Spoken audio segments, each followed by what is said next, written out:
Welcome back to Burnout Banter. If your to-do list has doubled and your stress level has tripled since October started, you're not alone. There's something about Q4 that makes everyone feel like they're behind, even if they're right on track. Projects accelerate, metrics matter more, and every team seems to be in go mode, whether they're ready or not. In today's episode, we're talking about the fall frenzy, the seasonal shift where urgency becomes the norm and burnout often follows. We'll dig into why this happens, how to tell the difference between actual priorities and perceived pressure, and what you can do to stay grounded as the pace picks up. Hi, everybody. My name's Jeff, And I'm Rochelle. and this is Burnout Banter. Before we dive in, make sure to subscribe to the podcast on Spotify, Amazon, Apple Podcasts, YouTube, or wherever you listen so you never miss an episode of the banter. So, have you experienced this fall frenzy, Rochelle? I have famously said that I need to take October off every year because it is the most crushing month for me. So, yes, I've experienced fall frenzy. Have I taken October off? No. You find October is worse than November and December? It is. I don't know why. It's like everyone's racing to get things done before November and December. Like we have to get things done before, holidays start picking up and all the stuff that comes with that. And so it just crushes into October somehow. Yeah. I tend to see it on the project side more leading up to Thanksgiving. And then the time between Thanksgiving and Christmas is terrible. Terrible as in like there's a ton going on Oh, or everybody tries to cram so much stuff into those 3 or 4 weeks. It's awful. And how many deadlines we set right at the holiday or right before the holiday. And it just, I you work yourself up so much and work so hard that by the time the holiday comes around, it's like, oof, it's all I can do is to sit here and do nothing. And you don't really get to enjoy the holiday. true. I think the last 3 or 4 years I've had a proposal deadline the week of Christmas. So either like on the 24th, I had one due on the 25th once, or the 26th, or my favorite is the January 2nd deadline. Where you know they're not going to look at it. No one is looking at anything for those 2 weeks between Christmas and New Year and the first week into the new year. But we have to race to get stuff on into inboxes or uploaded to portals so that when people come back from their holidays, they get to do it on their own time, which drives me crazy. Yeah. Yeah. I had a project that I'm working on right now where the deadline for one deliverable is right, it's about a week after Thanksgiving. And then the overall deliverable is about 2 weeks after we get back from the Christmas break. Well, And I say break in air quotes because that's only if you're brave enough to take it. I was just gonna say who's actually taking that break. So I'm right there with you. It's like we don't even think, right? And like we have QC scheduled over both holidays. It's like, who's going to do that? No, no one. Yeah. So it just compresses that then down into a much shorter time than you need. Oh, yeah, we gave you 2 weeks. Yeah, but one of those weeks is a week where nobody's going to be here.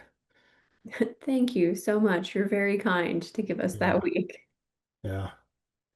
I also think with a lot of firms, like this is kind of year-end budgeting Hmm. plan for next year time. So you've got the project deliverables sitting, coming up against the business type deliverables.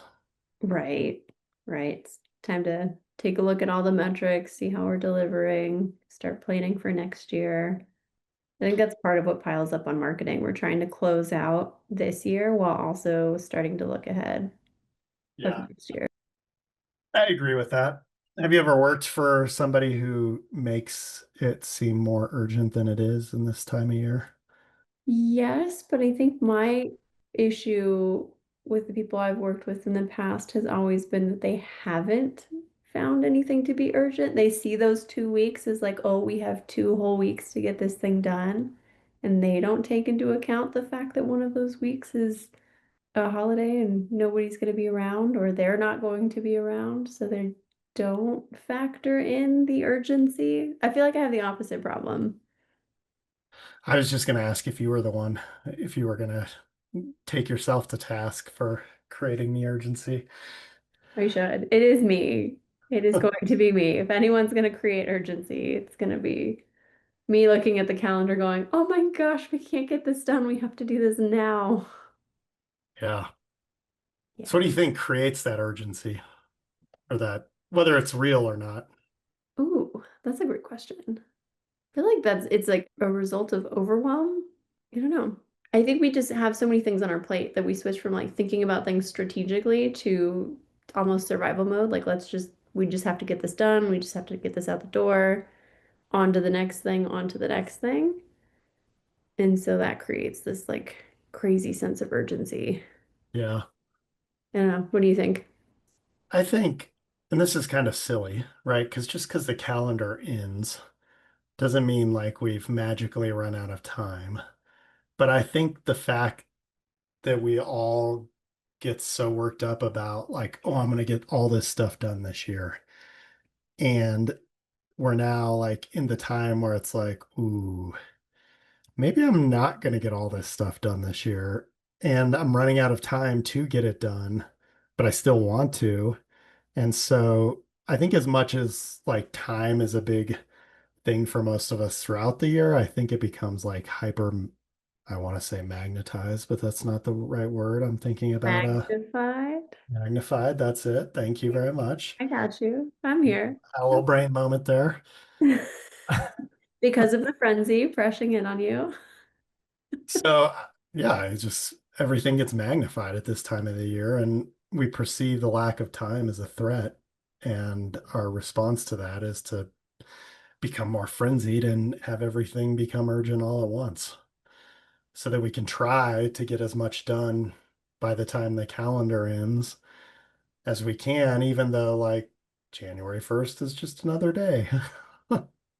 No, Jeff, January 1st is when I'm going to change my whole life with all of my Oh, business resolutions yes, I that I'm not forgot. going to think about until December 1st.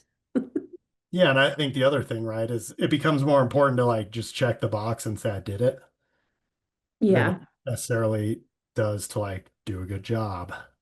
I know that's how, doing this, like, yeah. yeah. I know with our projects that's how it is, right? Like you want to say you're done with a certain phase because then I can invoice for that phase and get this money coming in before the end of the year. I think that's a big push too to, kind of boost financials for the company for the year at the end of the year. Yeah, back to those metrics, got to make Q4 look real nice, close out that year strong. That's a lot of pressure. It is a lot of pressure. I think another thing that happens is like I know you're going on vacation and I don't want to be stuck having to pick up your slack. So, I'm gonna pressure you to get your stuff done so that I don't have to do it while you're gone and vice versa, right? So, I was just gonna say on my end, if I'm going on vacation, I am scrambling to make sure everyone else gets their stuff done so that I can finish my stuff so that we can all be relaxed while I'm gone. And that's not happening. yeah. And then I think, if you look at like some of the people who support the industry, it's like, oh, can we just get this thing done? So like everybody else's thing that was there last minute, oh, I just want to get this done this year, it becomes somebody else's. Yeah. And when 15 or 20 people are being like, ooh, can you just do this? Can you just do that? Can you just is never can you just. It's Yeah. always a significant ask. Yeah. So I think it's really important to differentiate between like real urgency and manufactured urgency. So what are some things you would maybe consider to be like real urgent things that we might want to get done by the end of the year? I mean, I guess on my side, marketing side, the most real something can be is a client deadline, right? Like proposal is due on this day because I have no control over that. But manufactured stuff comes from me, like, oh, I want to, finish my marketing budget by this time, which probably does have like a real internal deadline, but might have a little more wiggle room. But like, if it's something it's those glass balls, rubber balls, right? Like, if I don't turn in this proposal or I don't get this interview team prepped, glass ball breaks, shatters, we don't get another shot. But like redoing our brand or updating our social media or sorting through and organizing our photos, all my want to do's by the end of the year. Yeah. That's that manufactured urgency, I think, for Those are us. good examples. I think there, on my side, like a code may be changing when the calendar turns, right? So like as of January 1st, a certain AHJ may be following a different code. And so there is a real reason to try to get a project done so that you don't have to deal with what that could potentially mean for your project. Or maybe it's aluminum prices are going up January 1st or something, something like that, where we know a price hike is coming on a certain commodity and that can impact a lot of things. So there are some real things like that exist, but even companies would probably disagree with me, but even the I need to get my financials up for the year end is probably not, doesn't really fall under real urgency. It's more manufactured. The financial directors I know want to have a word. I think that's a hill they're willing to die on, but I agree. That's an internal manufactured date. I think another thing that happens at this time of year, right, is it's bonus time. And so the more balls I can juggle, the more urgent I can get things done, the more valuable I'm perceived as, and maybe that has an impact on my bonus at the end of the year. Yeah, I think that's a slippery slope. That's the pack mule unicorn theory. Again, 1,000 times. Shout out to Janky Diploma for that. But the more you do, the more you shoulder, the more you overburden yourself does not equate to value. Yeah. And I don't think people, if I haven't performed all year, I don't think I'm going to trick anybody by ramping it up for the last 2 months either. Oh, you've cemented your brand. At Yeah. that point, they're gonna see right through you. They know what's going on. Yeah. But nice try. Yeah. And I think sometimes, like, responding to things quickly, like if our own state of urgency is heightened and we're responding to things really fast, that can lead other people to think that they need to do it. Or, if I'm trying to get my thing done and I'm pressuring everybody else to, respond yesterday, or I need this yesterday, or it's so important, then that creates a false sense of urgency too. Yeah, I think our leadership needs to be very aware of that because, people kind of look to you and that sets the tone of what your team is doing. But So, what are some things you could potentially say to help if somebody comes to you with something that is, I'm air quoting again, urgent? I feel like there's a fantastic way to ask this, and I'm forgetting how Jen phrases it, but the idea of, is this an urgency for you or for me? Right? Why do you need this done yesterday? Why do you need this right now?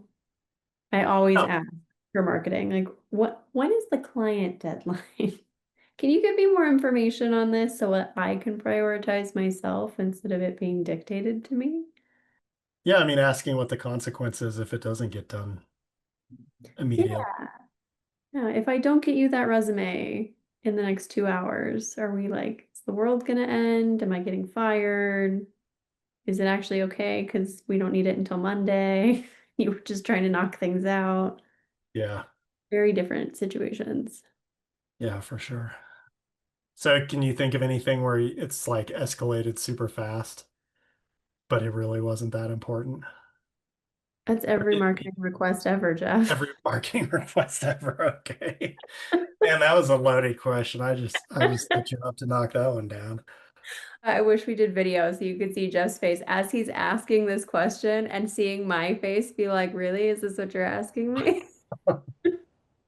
That resume example was real, where I've been given a request to turn around a resume within an hour and then come to find out it's like Wednesday and we don't actually need it until Monday. And it's also not actually for a real marketing project. It was just like someone's personal thing that they're working on or submitting for. Very. very angry marketers if you do that. Yeah. I just had an example on a project where I had somebody work the weekend before to try to get out ahead of something because it was due on Friday. And then they worked all day Friday until 5 o'clock to get it done. They turned it in, and none of the rest of the team had their stuff done. And it sat until Wednesday of next week until it went out. What, my goodness, I would be so mad. Nothing burns your goodwill like that, huh? That's like going back to school when you had to do group projects and it was like just that one person carrying the entire team and the entire team doesn't do anything. We don't do that in professional world. Like that's not cool. Yeah, But also, I would ask, did that person create that urgency to work through? potentially. They potentially did. Yeah, did they need to do that? I don't know. But, they were looking at their week ahead and trying to plan out, and here's everything I have to get done. And, let me try to get out ahead of it a little bit. But I bet on Friday afternoon, they probably wouldn't have been working till 5 o'clock if they knew nobody else was going to be done. Yeah, you Yeah, can't if really you do do anything work the about the weekend, but at that point, Yeah. that's rough. So I'm going to ask another really stupid question for you here. Load it up Have you ever worked in a company where urgency was the culture? again. Every company you've ever worked for. Every company I've ever worked for, including my own, which was my fault. So why is that a bad thing in your mind?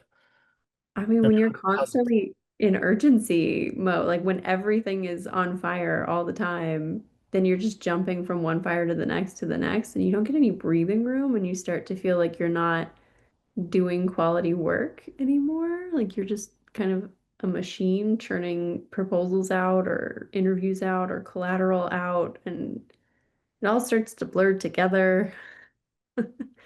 Not ideal. Yeah, I mean, urgent, always urgent teams are always burned out.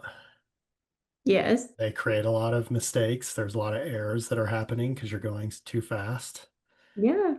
And I think innovation kind of dies in a company like that because you never have time to think I about, would is there a so, better way to do this? Could I improve it? It's not even a thought that crosses your mind. no, so much of good marketing is creativity, but when people hear that, I think they often think like, ooh, we laid this out in a really cool way, or we made this look really cool. But really, what creativity is in marketing is figuring out the best way to communicate a piece of information. And that might be a cool layout, but there's a reason that layout is so cool. Like it does something very specific. And if you don't have time to think through that stuff, you don't have time to create and innovate on that, then yeah, you're just turning out templated stuff, junk.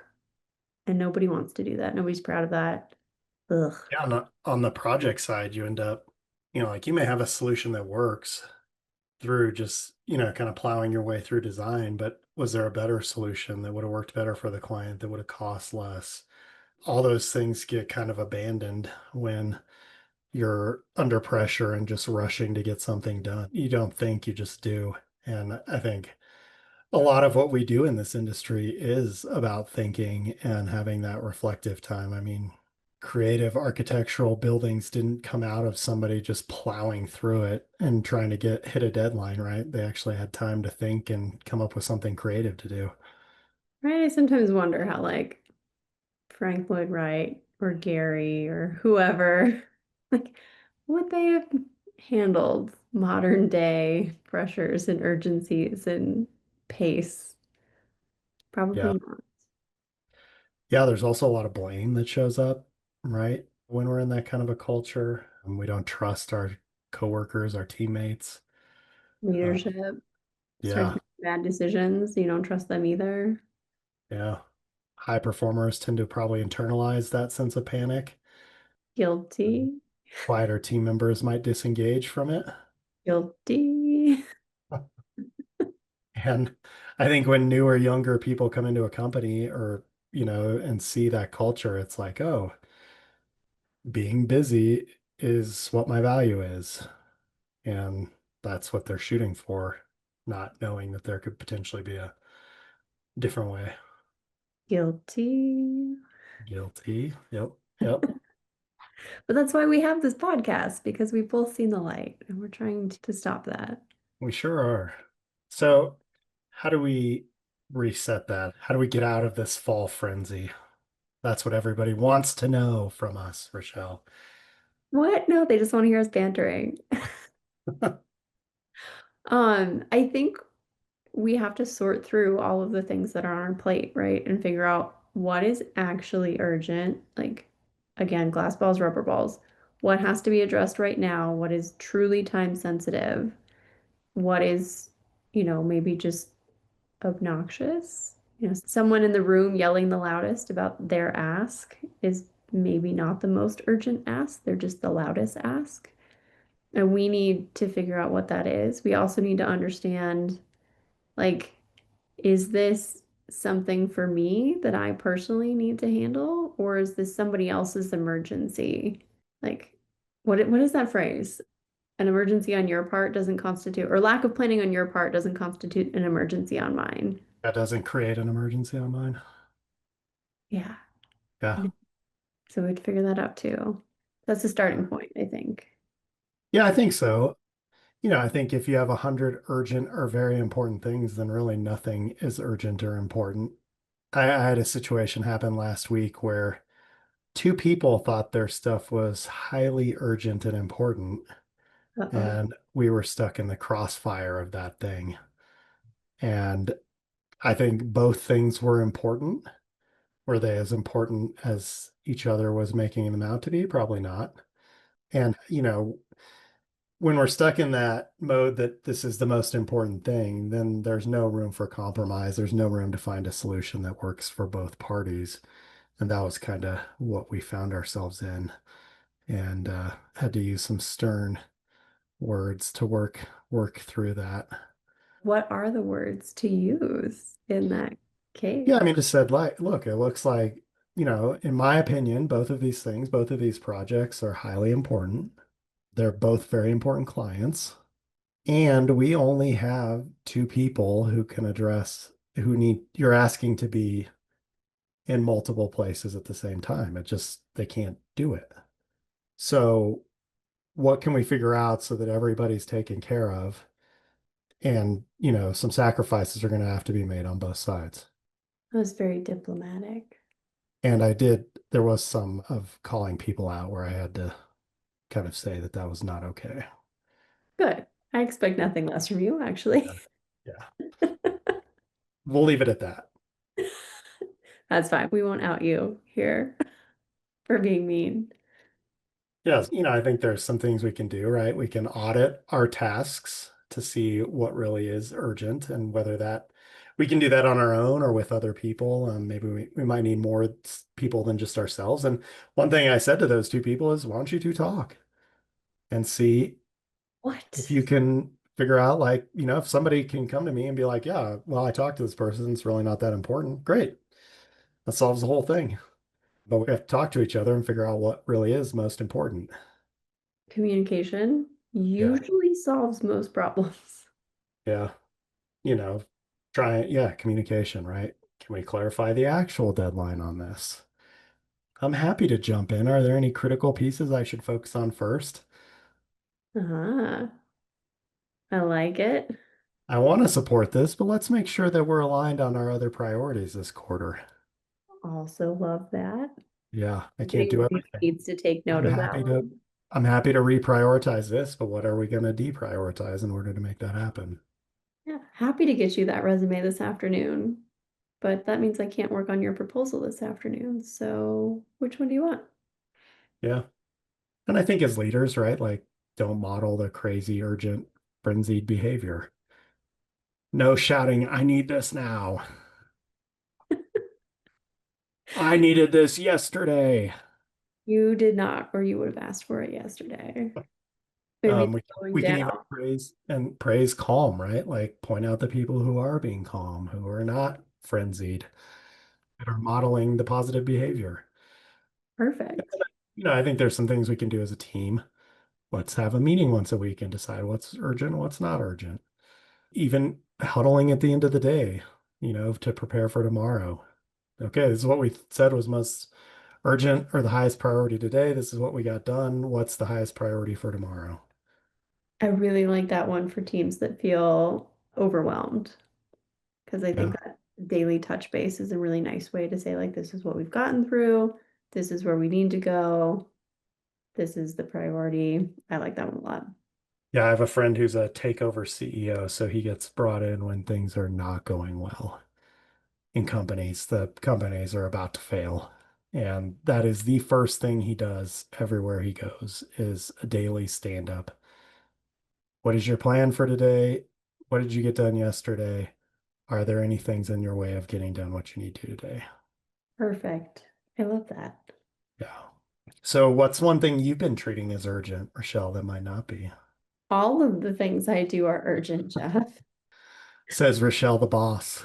says Rochelle the boss, who doesn't know how to slow down before responding to things. Honestly, we've got a lot of really, really big plans for Pi next year, and I've just been excited about them. So I've been like rushing to get them done and set up for next year, when realistically, I have other things I need to get through, and I can probably punt those a few weeks, if not a few months. So that's my problem with urgent tasks, is they're often driven by what I'm most excited about. I think that's fair. That's not a great way to do business. Invoicing, gross. Not going to do that right now. Yeah. And a new logo, beautiful, wonderful. Definitely need to do that right now. Yeah. What about you? What are you putting off? Ooh. What's urgent? Trying to get my college football team in NCAA 26 to a national championship game. It's been a big urgency for me, and it's probably something that's not that important. That was not the answer I expected. I don't know what I did expect, but that wasn't it. That was great. No, but seriously, like there's some like training things and things that I want to do with my team that they could probably hold off, especially if we're gonna make a big push on projects and we're short staffed. And so, yeah, some things are just gonna have to wait Yeah. that I would have liked to have not waited on. Compromise. Can only do so many things. So now I'm gonna ask you another stupid question because we both worked in this industry most of our careers. Have you ever worked for a team that believed calm was a competitive advantage? And if so, how do you think that would change things? I don't know if I've worked for a team that believed that ever, but I have finally found a manager who embodies that idea, and I am deeply appreciative of it because it gives the team permission and space to think through things. Like, not all of the team members are on board with this. Some of them are still in frenzy urgency mode. But it's really nice to have someone in a leadership position saying, take a breath, let's plan first, now jump in, instead of, you know, everything's piling up. And instead of looking at it all and doing that audit that you were talking about earlier, you just start chipping away at it with no plan. So, Yeah, but yeah, never in the industry have I had that. Have you? Or I feel like you are that. I know. I was just gonna give myself a little kudos there, but I'm glad you gave it to me instead. You're welcome. You're welcome. I wish I could have worked Yeah, with you, Jeff. it's funny because when we were buying our house, my realtor, who I've known for 20 years, I think I've told you this, he says that I go between a two and a four, kind of on my level of urgency or excitement or intensity. So I think I'm pretty calm. But have I worked for, yeah, I've worked for bosses who were calm. It makes a huge difference. I've also worked for people who are frenzied, and that is not very fun. No, no. Can still hear bosses screaming across the wall. Yeah, I mean, Not great. just having time to think can make such a difference in what we do. And you kind of have to be calm to create that time and space to think. Yeah, absolutely. All right. Any other things you want to cover on this fall frenzy topic before we dive into our burning question? None for me. I think we captured fall frenzy pretty well. Okay. And now it's time for burning questions. Let's do it. Burning All right. question. So our burning question comes from a design engineer at a mid-sized MEP firm, Okay. and it's not me, although I resonate strongly with this question and have asked it myself many times. Good clarification. Every year, it feels like project schedules forget the holidays exist. We'll get a milestone deadline scheduled for December 23rd or January 2nd, and everyone scrambles, even if the work isn't actually urgent. How do you push back on poorly timed deadlines without sounding like you're not a team player? I feel like everyone is always afraid to be the person that raises their hand and says, "Hey, anybody think about this?" So, like when this happens with proposals, when an RFP drops and it's got terrible, terrible deadline, that is the first thing I do now is just try to push back on the procurement people. And I try to appeal to them as humans, like, hey, you're probably celebrating with your family. My team would like to celebrate with their families. Like, can we push this an extra 2 days or 3 days, whatever it is? Just are you aware that you chose a day after the holiday? Sometimes it works really well and they're like, oh yeah, totally. Wasn't even paying attention. Especially Thanksgiving. People always forget because Thanksgiving isn't on a consistent day. Yeah. So I get a lot of Friday after Thanksgiving deadlines. And when you point it out to them, they're like, oh my gosh, I'm so sorry. Let me change that, which is very nice. Sometimes they don't. But I think it's just an issue of you got to raise your hand. It's not being a team player. It's probably that the rest of your team also wants to raise their hand, but they're afraid. Well, I think what's interesting is Oh. if you look at the idea of a team player, well, like what's a team player to you? How would you define that? Someone who plays well with others. I would agree. But like It's a also, trick question, Jeff. well, if you let's just say you look at a football team, right? If there's 11 people out there and one person doesn't do their job, the whole thing falls apart, right? So a team player is doing what's best. They're doing their job, but then also that benefits the rest of the team. Right. And I think when you look at this situation, right, like how could you be more of a team player than looking out for the well-being of your team by pointing out that nobody's going to want to work over the holidays? Whereas if we just stick our head down and say, oh, I'm being a team player and everybody's hating life, like you're going to get a much worse outcome on the project or on whatever it is that you're working on than if everybody rests and takes the holidays and isn't begrudgingly doing whatever it is that they're supposed to be doing. So I think even in just standing up like for everybody else, like you said, even though nobody will, you are being a team player. Now, it may not be the kind of team player that somebody wants who's trying to force the deadline down your throat, but Right. still, I'd much rather work with people on my team who are willing to stand up for me than I would everybody who's just willing to take whatever comes their way. That may I just think be. it's fair point. Fair point for sure.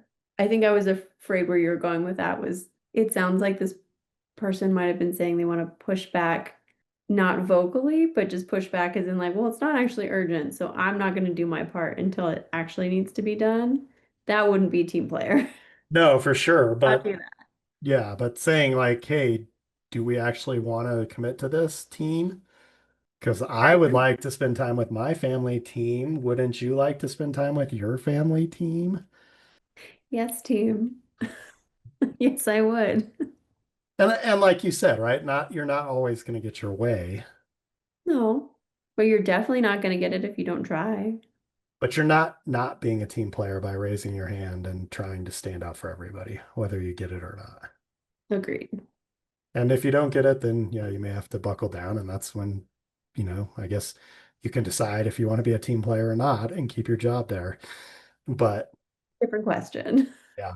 But I mean, I've had that happen where like we worked on a new hospital and doing schematic design for a new hospital should take 3 months probably, like to do a good job. We won the project like the Wednesday before Christmas week. They wanted the schematic design there of the Wednesday after Christmas break.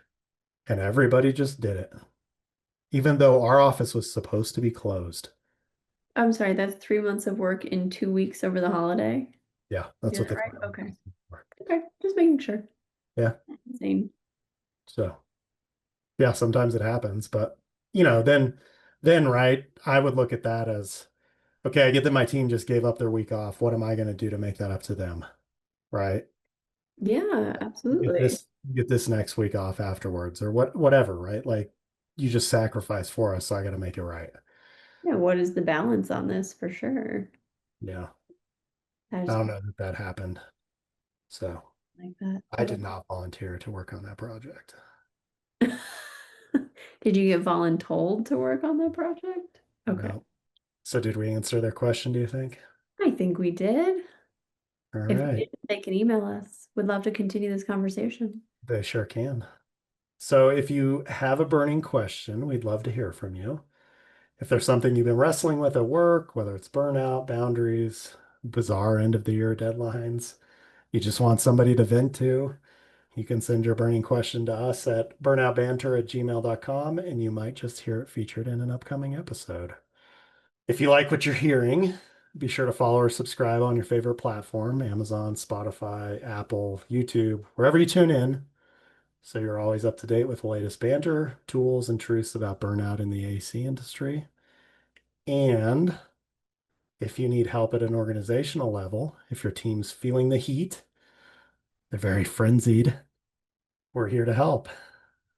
Rachelle and I can offer custom coaching, training, programs designed for your firms that are ready to take burnout seriously and build a healthier culture. So again, just reach out to us at that email, burnoutbanter@gmail.com, or find us on LinkedIn and we can start a conversation. Amazing. All right. We'll see you next episode. See you next episode.